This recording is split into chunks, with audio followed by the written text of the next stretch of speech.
So in issue 2, with Spider-Man versus the Predator, they left off with Kraven being introduced into the story. So the issue starts off with the city workers trying to get the power back on, and they see that one of the trains is stuck. So the city workers go to the train and they open the train door, and it's literally like a pool of blood, like covering the whole train floor, like everywhere. Like it's like a pool, literally. And it's so graphic and it's so detailed. It's crazy to me that they would even allow this to be printed or issued or whatever. But so I'm thinking in my mind, there's no way they let Mary Jane get killed in this train, because that's kind of where they left the last issue at. I'm like, no way in the hell they let that happen. So as they're in there looking, you see Mary Jane comes out, and then she's getting attacked by the Predator, but she's trying to get away. So the city workers, they see it too, and they start to stumble and fumble. And Mary Jane say the most cold-blooded shit ever. Mary Jane is like, that let them city workers be used as this distraction while they get killed so we can get away. Bruh.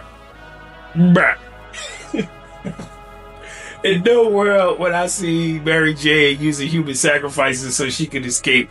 I could be wrong. I may have read it wrong. I may have interpreted it wrong, but I ain't crazy. She used those people to like, oh, they, you know the story, like if you get chased by a bear or a tiger, the slowest one is the one that, you already know where I'm going with that. But that was so funny to me. I hope I'm not reading that wrong, because that just is cold-blooded. So Spider-Man goes to Mary Jane's apartment and is looking for her, but the detectives is also like knocking on the door trying to figure out what's going on.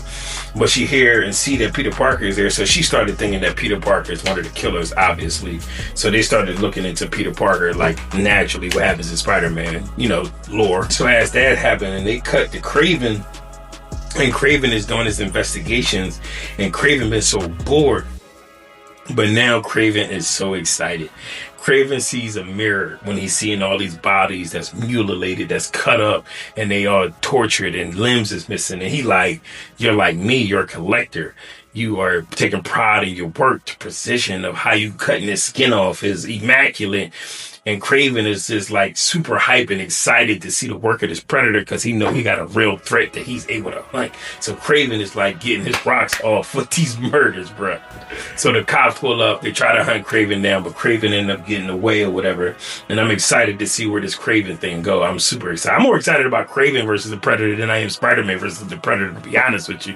So they switch to the tunnels where Mary Jane is still trying to get away.